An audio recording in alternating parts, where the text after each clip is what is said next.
Well, I'm sitting in a brand new Tesla Model 3 with only 12 kilometers on the odometer because I've been on the wait list for 3 years and I've been in this car for about 5 minutes.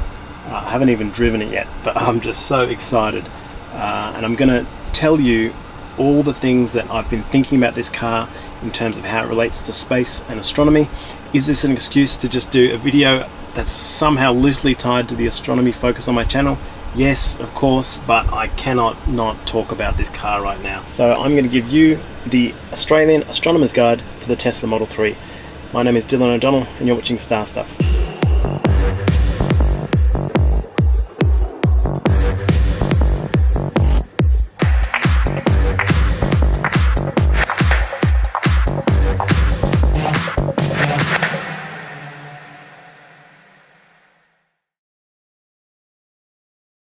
So before I go any further, I'd like to shout out Bintel. I've been working for a couple of weeks now to revamp their website. And it's basically the same website that I built before, but cleaner and just nicer, and the user experience is just so much better. So we're really excited to have launched that. If you're in Australia and you're an astronomer, or even if you're into bird watching and digiscoping and that sort of stuff, Bintel are my one-stop shop. So do be sure to check out www.bintel.com.au, and if you walk into the store, ask for John and tell them I sent you.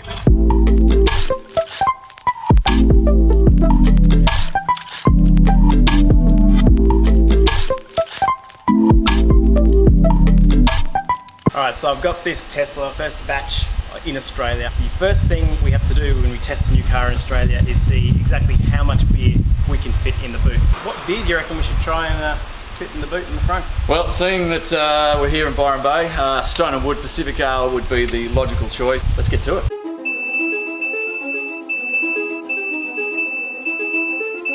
But wait, there's more. Alright, so we've successfully confirmed that you can fit 17 cases of beer and 2 six-packs in the Tesla Model 3. Thank you very much, Jules. Just for the gag, like I'll come back. So I'll just go around the corner. Yeah.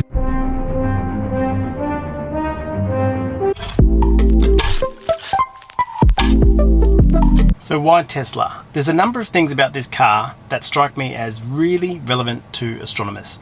And it's not just the fact that SpaceX and Tesla are owned by the same guy, or run by the same guy, Elon Musk, who I still have issues with because of the Starlink thing.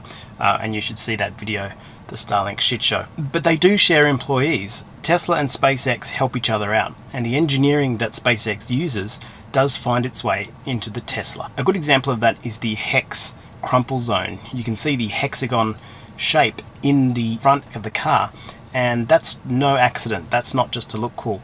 That's a shape and form factor that's used in rocket engineering and space technology, as well as other industries as well, but turns out it's good for the crumple zone. Now I've got my map here set to Mars, and there are lots of little SpaceX Easter eggs in the car like this. Probably know, if you do have your car in Mars mode and you look at the car information,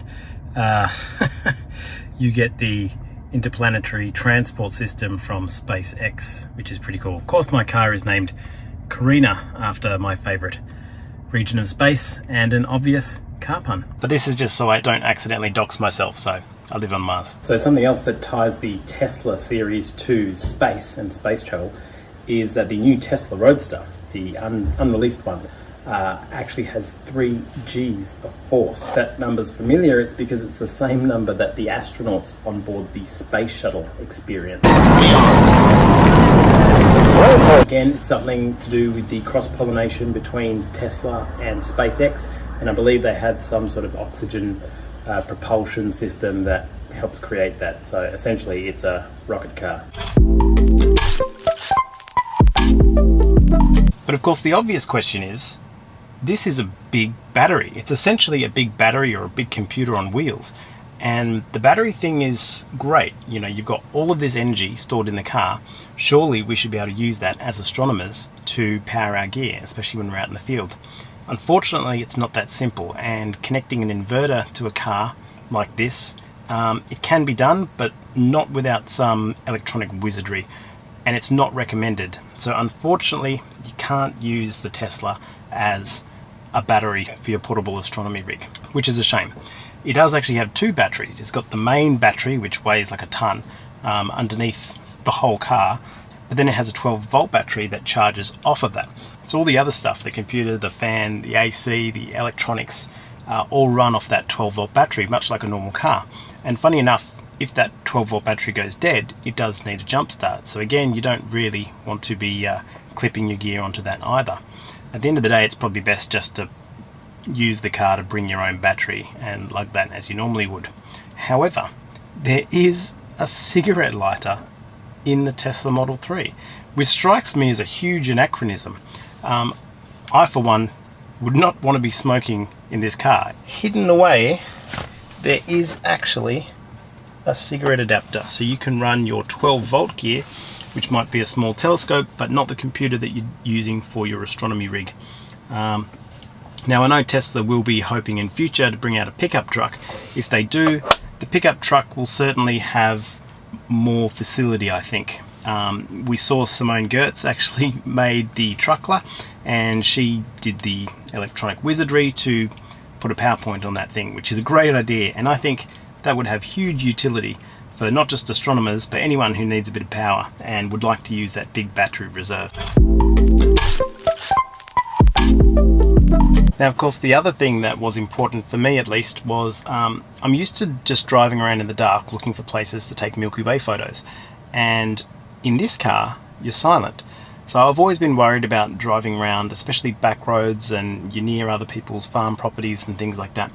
The noise that an ICE car makes is just quite obnoxious. So with this, you're actually sort of creeping around, and if you had the lights off, no one would know you were there, apart from the sound of the tyres on the gravel or whatever. So if you're wondering what the Tesla sounds like, this is what it sounds like when it's off. Just joking, this is actually on. But what does it sound like if we really give it some?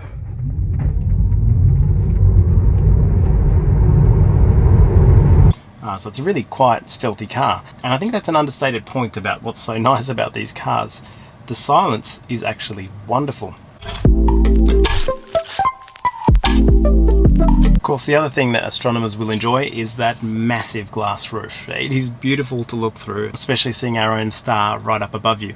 Of course, that generates a bit more heat in the cabin, and it's pretty well tinted. In fact, as an experiment, when I went out to do some night photography, I tried to see if I could get the Milky Way through, and it was a real letdown. I really couldn't. Now, that may be because there was condensation that night, but I did see some stars, and I think it was more just the tint is so heavy to protect you from our star that we're just not going to get a full glorious Milky Way through this particular roof. But I do like the challenge, and I can see the sky through this, so I might come back to that one. But does the Tesla Model 3 actually have the space that you need as an astronomer? We have a lot of gear, especially if you're going to a star party and you're camping.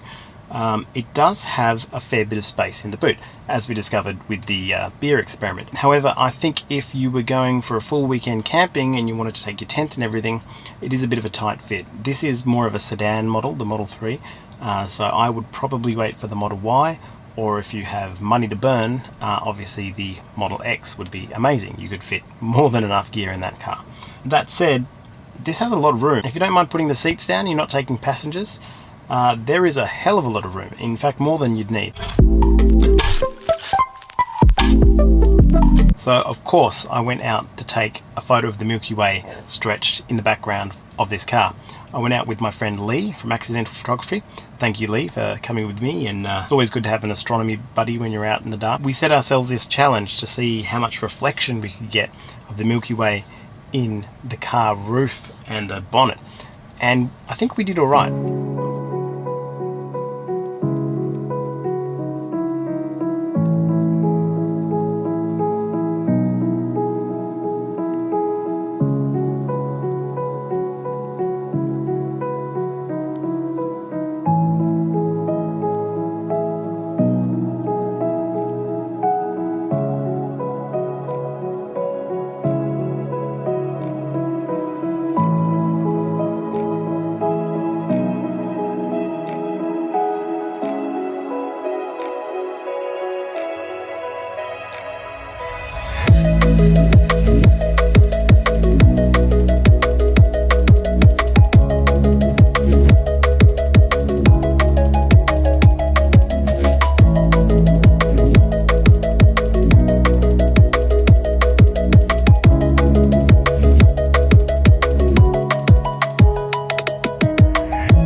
fun shoot, and I learned a few things that are specific to cars, especially with the lighting. You want to light under the car, there's certain angles which work better, and this was a really good car to shoot from the front bumper. It just has a really pretty curvature about it. Anyway, I've got some really great videos coming up for you. I have been under the pump with work and uni and stuff, so I apologise it's not as fast as it used to be, but there is some more stuff coming.